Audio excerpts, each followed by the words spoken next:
नमस्कार किसान भाइयों। मैं कमला प्रसाद मौर्य घोरावल सोनभद्र उत्तर प्रदेश से। आप देख रहे हैं हमारा टॉपर किसान चैनल। टॉपर किसान चैनल पर आप लोगों का बहुत बहुत स्वागत है। आज मैं आप लोगों को आपके द्वारा जो खाद दी जाती है खेतों में, जैसे डीएपी है या पोटास है, तो उसका पावर 5 गुना कैसे बढ़ाया जाए, इसी बात पर चर्चा रहेगी। इसके लिए उसके जो भी फार्मूले हैं मैं इसमें बताने का प्रयास करता हूं। जैसा कि आप जानते हैं कि जब आप डीएपी या पोटास अपने खेतों में डालते हैं तो उसका मात्र 20% ही आपकी फसल को प्राप्त हो पाता है और 80% उसी मिट्टी में जा कर के और मिट्टी के कणों के साथ वह फिक्स हो जाता है, जो पौधों की जड़ों को उपलब्ध नहीं हो पाता। तो उसके लिए मैं एक फार्मूला बताऊंगा जिससे आपकी खाद की मात्रा बहुत कम लगेगी, जिससे आपकी खेती भी बहुत सफल होगी और धरती माँ का स्वास्थ्य भी सुधरेगा। तो आइए हम उसी बात पर चर्चा करते हैं और आपको ऐसा फार्मूला बताते हैं जिसे आप देख करके और समझ करके अगर पूरी तरह से इम्प्लीमेंट करेंगे तो आपके खाद का खर्चा काफ़ी घट जाएगा और मिट्टी और हमारी धरती माँ को सुधारने का काम, उसमें कार्बन की मात्रा बढ़ाने का काम ज़्यादा तेज़ी से होगा और आगे आने वाले भविष्य में हमारी फसल बहुत शानदार और खेती हमारी सुरक्षित होगी। तो आइए समझते हैं। और इस वीडियो में कुछ मैं चित्रों का उपयोग करके आप लोगों को समझाने का प्रयास करूंगा। तो भट्ठी खाद के विषय में आपने सुना होगा। ये भट्ठी खाद क्या होती है, इसके विषय में मैं आज आपको जानकारी दूंगा। इसे समझने के लिए हमें अपनी मिट्टी और अपनी रासायनिक संरचना को समझना होगा और इसकी कमजोरी को समझना होगा। किसान भाइयों, आज के समय में हमारे देश की मिट्टी की पीएच मान लगातार बढ़ता जा रहा है। हमारी ज़मीनों में कैल्शियम और खारापन बहुत ज़्यादा हो गया है। जब आप बाज़ार से डीएपी का कट्टा लाते हैं तो इसका मतलब होता है अमोनियम फास्फेट। जब आप उसे डीएपी को डाई अमोनियम फास्फेट, जब इस डीएपी को सीधा अपने खेत की मिट्टी में छिड़क देते हैं तो एक बहुत ही भयानक रासायनिक बदलाव होता है। डीएपी के अंदर मौजूद फास्फोरस हमारी मिट्टी के कैल्शियम और लोहे के साथ तुरंत चिपक जाता है और वह एक बहुत ही कठोर पत्थर का रूप ले लेता है। तो विज्ञान की भाषा में इसे न्यूट्रिएंट फिक्सेशन यानी खाद का लाख हो जाना कहा जाता है। आपकी 70% से ज़्यादा खाद जमीन के अंदर जाकर पत्थर बन चुकी है। अब पौधे की बारीक जड़ें उसे पत्थर को नहीं खा सकती। आप ऊपर से पानी देते रहते हैं लेकिन पौधा भूखा ही रह जाता है और आपकी उपजाऊ मिट्टी धीरे धीरे बंजर और कठोर होती चली जाती है। यहीं पर सबसे बड़ी जादुई एंट्री होती है भट्ठी खाद की।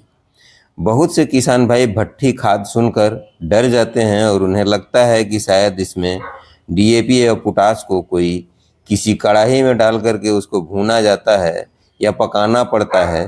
तो ऐसी कोई बात नहीं है किसान भाइयों, ऐसा बिल्कुल भी नहीं है। विज्ञान में भट्ठी का मतलब होता है आज नहीं बल्कि जीवाणुओं यानी बैक्टीरियों के द्वारा पैदा की गई प्राकृतिक गर्मी। भट्ठी खाद कोई बाजार में मिलने वाला ब्रांड का नाम नहीं है। यह आपकी इस साधारण रासायनिक खाद को दुनिया की सबसे ताकतवर जैविक खाद में बदलने की एक बहुत ही अत्याधुनिक वैज्ञानिक प्रक्रिया है। साधारण भाषा में समझ कर खेत में डालने के बजाय पहले उसे गोबर की खाद, सरसों की खली और कुछ खास सूक्ष्म जीवाणुओं के साथ मिलकर एक ऊंचे दर्जे के रूप में कुछ ही दिनों के लिए पकाया जाता है। जब इन सभी चीज़ों को मिलाकर एक ढेर बना दिया जाता है और उसे हवा बंद किया जाता है, तो उस ढेर के अंदर मौजूद करोड़ों जीवाणु बहुत तेज़ी से काम करना शुरू करते हैं और उनके काम करने से उसे ढेर के अंदर आग जैसी भयंकर गर्मी पैदा होती है। अंदर से तेज भाप निकलने लगती है। तापमान 60 से 70 डिग्री तक पहुंच जाता है। इसी प्राकृतिक गर्मी और भाप के कारण इस ढेर को भट्ठी खाद कहा जाता है और तैयार होने वाली खाद को भट्ठी खाद कह लेते हैं, लोग कहते हैं। लेकिन इस भट्ठी के अंदर ऐसा क्या जादू होता है कि खाद पत्थर नहीं बनती? किसान भाइयों, जब हम डीएपी को गोबर, खली और जीवाणुओं के साथ मिलाकर इस भट्ठी में पकाते हैं या सुरक्षा कवच बनाते हैं, तो इसके बाद जब आप भट्ठी खाद को खेत में डालते हैं तो डीएपी सीधा मिट्टी के संपर्क में आता ही नहीं है।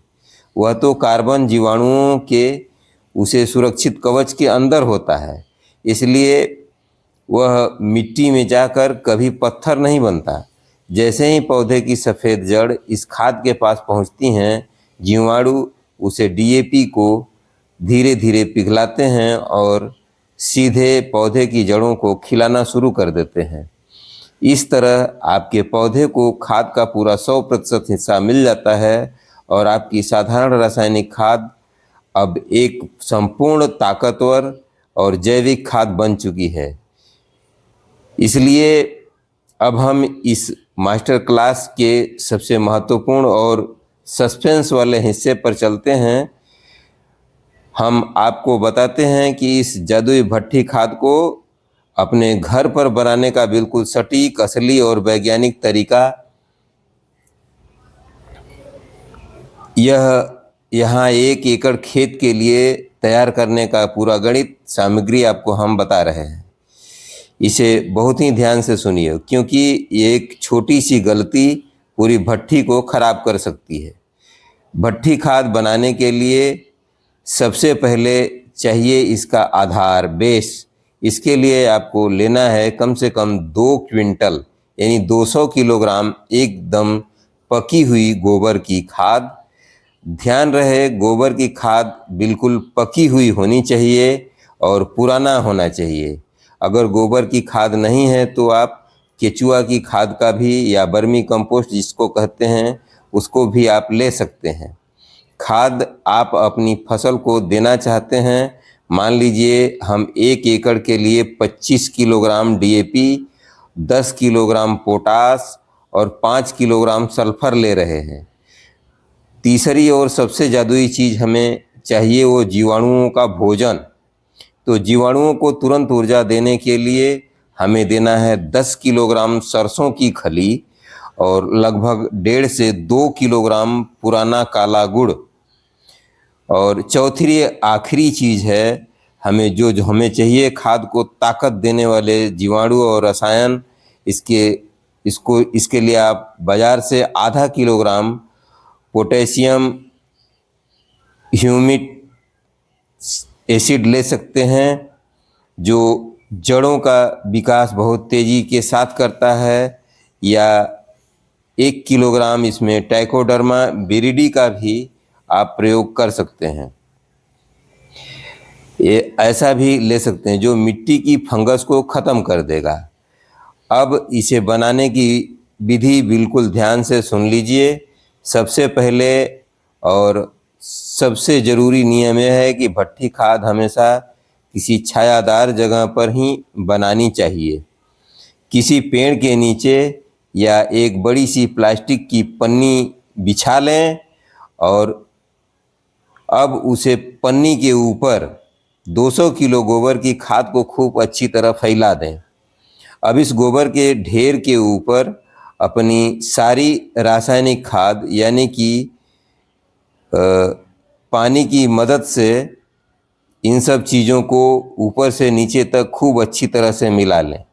ताकि गोबर रासायनिक खाद बिल्कुल एक साथ एक जान हो जाए। अब एक बड़ी बाल्टी में लगभग 15 से 20 लीटर पानी ले लीजिए और उस पानी में अपने 2 किलो गुड़ को अच्छी तरह से घोल लीजिए और इस पानी में आप आधा किलो पोटेशियम और ट्राइकोडर्मा भी लें। अब इस तैयार अच्छा और जीवाणुओं वाले जादुई पानी को अपने उसी गोबर और खाद के ढेर के ऊपर धीरे धीरे छिड़क दो। दो आदमी मिलकर के इसको फावड़े से ढेर को मिलाते जाएं और अपनी छिड़कते जाएं। यहाँ पर सबसे बड़ी वैज्ञानिक सावधानी रखनी है कि ढेर में पानी इतना ही डालना है कि जब आप उसे खाद को अपने हाथ की मुट्ठी में दबाकर जोर से दबाएं और उसका एक ठोस लड्डू बन जाए, लेकिन उसमें से पानी की एक बूंद भी नीचे ना टपके। इसे कृषि विज्ञान में 60% नमी कहा जाता है। जब यह मिश्रण पूरी तरह से तैयार हो जाए, एक बार मोटी प्लास्टिक की पन्नी से चारों तरफ से पन्नी के किनारों पर मिट्टी रख देते हैं। इसको ढक दिया जाता है पूरा ढेर को, ताकि बाहर की हवा अंदर ना जा सके और अंदर की गैस बाहर ना आ सके। अब शुरू होगा इस भट्टी के अंदर असली वैज्ञानिक खेल, रासायनिक धमाका। जैसे ही आप इसे हवा बंद करेंगे, गुड़ की मिठास और नमी का प्रकार, सरसों की खली और गोबर के अंदर मौजूद करोड़ों जीवाणु जाग जाएंगे और 48 घंटे के अंदर उसे ढेर का तापमान 60 डिग्री के पार पहुंचाया जाएगा।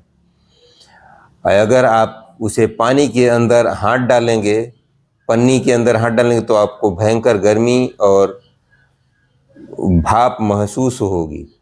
किसी भयंकर गर्मी के बीच यह जीवाणु आपकी रासायनिक डीएपी और पोटास के दोनों को चबाना और पिघलाना शुरू कर देते हैं और एक बहुत ताकतवर शुरू कर देते हैं और उस रसायन को कार्बन के साथ जोड़ करके एक बहुत ही ताकतवर कंपाउंड बना लेंगे। आपको इस ढेर को कम से कम 6 दिन और अधिकतम 8 दिन तक ऐसे ही ढके रहने देना है। 8 दिन बाद जब आप उसे पन्नी को हटाएंगे तो आपको उस ढेर के ऊपर सफ़ेद रंग की फफूंद दिखाई देगी और उसमें से एक अजीब सी खट्टी मीठी महक आएगी। बधाई हो किसान भाइयों, आपकी साधारण रासायनिक खाद अब दुनिया की सबसे ताकतवर, सबसे एडवांस और 100% काम करने वाली जादुई भट्टी के खाद में बदल चुकी है। अब आप इस तैयार भट्टी खाद को अपनी गेहूं की फसल में, धान में, गन्ने में, आलू में, टमाटर में या मिर्च में, जैसी किसी भी सब्जी फसल में बुआई के समय खेत में डाल सकते हैं। अगर फसल खड़ी है तो आप इसे पौधों की जड़ों के पास भी डाल सकते हैं। जब आप इसे फसल में डालेंगे तो फसलों का ग्रोथ देख करके आपके अगल बगल के किसान भी आपसे पूछने आएंगे कि आपने अपने खेत में कौन सा जादुई टॉनिक डाला है। तो किसान भाइयों, तो निश्चित रूप से आप इसी प्रकार से अगर अपनी भट्टी खाद को बनाएंगे, लेकिन कुछ सावधानियां भी आपको रखनी पड़ेंगी, उसे निश्चित रूप से आपको करनी पड़ेगी। सावधानियां बताने जा रहा हूं। भट्टी खाद को कभी भी सीधी और तेज धूप में नहीं बनाना है। सूरज की तेज अल्ट्रावायलेट किरणें इसके अंदर पैदा हो रहे उन करोड़ों फायदेमंद जीवाणुओं को तुरंत मार देंगे। इसे हमेशा पेड़ की घनी छाया या किसी शेड के नीचे ही तैयार करें। सावधानी नंबर 2, नमी का सही संतुलन। अगर आपने ढेर में बाल्टी भर भर के बहुत ज़्यादा पानी डाल दिया और उसमें से पानी रिसने लगा तो खाद अंदर सड़ जाएगी और उसमें खतरनाक नीली या काली फंगस लग जाएगी। और अगर आपने अपनी बहुत कम डाला तो ढेर सूखे के कारण गर्म भी नहीं होगा और भट्ठी चालू नहीं होगी। तो इसलिए मुट्ठी बांधने वाला लड्डू टेस्ट करना सबसे ज़्यादा ज़रूरी है। सावधानी नंबर 3, पन्नी से ढेर को अच्छी तरह से एयर टाइट ढकना है। उसमें बाहर की हवा अंदर न जाए और अंदर की हवा बाहर न निकले। ढेर को बनाने के बाद उसको प्लास्टिक की पन्नी से बिल्कुल एयर टाइट ढकना बहुत ज़रूरी है। अगर आप इसे खुला छोड़ देंगे तो इसके अंदर की सारी गैस की गर्मी और नाइट्रोजन हवा में उड़ जाएगी और आपको भट्ठी खाद का कोई भी फायदा नहीं मिलेगा। किसान भाइयों, आज के समय में खेती में लागत लगातार बढ़ती जा रही है और हमारी ज़मीन रासायनों के कारण बंजर होती जा रही है। हमें अपनी खेती को सिर्फ पुराने ढर्रे पर ही चलना है, बल्कि हमें एक वैज्ञानिक की तरह सोचना होगा। कोई खर्चा नहीं है, बल्कि आपके खर्चे को कम करने और ज़मीन को बचाने का दुनिया का सबसे बड़ा और सफल जुगाड़ है, जो डीएपी, यूरिया आपकी उपजाऊ ज़मीन को पत्थर बना रहा है, या उसी को हमने विज्ञान के जरिए पौधे का अमृत बना दिया है। उम्मीद है कि टॉपर किसान चैनल का यह प्रयास आप लोगों को पसंद आएगा और इसको निश्चित रूप से आप लोग प्रयोग करेंगे और प्रयोग करके आप लोग इसका लाभ भी उठाएंगे। तो आज के इस एपिसोड में हमने देखा कि एक छोटा सा आपका किया गया प्रयास कितना सटीक काम करेगा और कितना मजबूत बनाएगा। तो इस प्रकार से अगर आप खाद बनाते हैं और खाद बना करके अपने खेतों में प्रयोग करते हैं तो निश्चित रूप से आपकी खुशहाली वापस आएगी और आपके पौधों को पर्याप्त ताकत मिलेगी और आपको अच्छी सफलता मिलेगी। तो कृपया करके अगर आप हमारे चैनल पर नए हैं तो चैनल को सब्सक्राइब ज़रूर कर लीजिएगा। अगर आज की यह जानकारी आप लोगों को अच्छी लगी है तो वीडियो को लाइक ज़रूर कीजिएगा। साथ में अन्य किसान भाइयों तथा साथी मित्रों में इस वीडियो को शेयर ज़रूर कीजिए। किसान भाइयों, आप लोगों ने देखा कि किस तरह से एपी और पोटास का उपयोग आप अपने खेतों में करेंगे जिससे आपको उसका 100% लाभ मिल पाएगा और आपकी डीएपी या पोटास खाद जो है खेत में आपके ज़मीन के कणों में जाकर के फिक्स नहीं होगी। तो इस तरीके से आप खेती करके अपने खेती को सफल बना सकते हैं और धरती माँ के स्वास्थ्य को भी बचा सकते हैं और आगे आने वाली पीढ़ियों को भी हम इस रसायन मुक्त खेती की तरफ ले जा सकते हैं। तो इसके लिए आपको इसी तरह के प्रयोग करने होंगे। आगे चल कर के हम इसको पूर्णतया रसायन मुक्त कर देंगे। तो इसके लिए आपको धीरे धीरे इसकी जो डीएपी या पोटास है या यूरिया है इसकी मात्रा को घटाना पड़ेगा और धीरे धीरे घटाते घटाते अंत में हमारा प्रोडक्शन भी सही रहेगा और इसकी मात्रा भी ख़त्म हो जाएगी।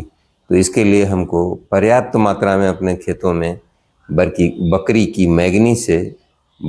मैगनी से बनी हुई खाद या मुर्गी की बीट से बना हुआ खाद या गोबर से पकी हुई कंपोस्ट खाद का उपयोग करके हम अपने खेतों को उच्चतम कार्बन स्तर पर ले आएंगे, जिससे हमारी खेती की गुणवत्ता, हमारे ज़मीन की गुणवत्ता सुधरेगी और हमारी खेती मजबूत होगी और लंबे समय तक सरवाइव करने योग्य बनेगी।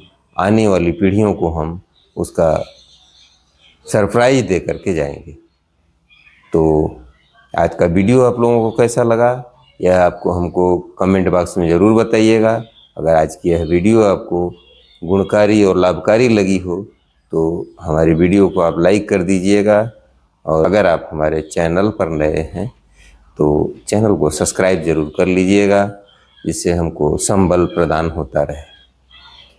और साथ में अपने साथी मित्रों और किसान भाइयों में इस वीडियो को शेयर जरूर कीजिएगा, जिससे दूसरे किसान भाई भी इस वीडियो का लाभ उठा सकें।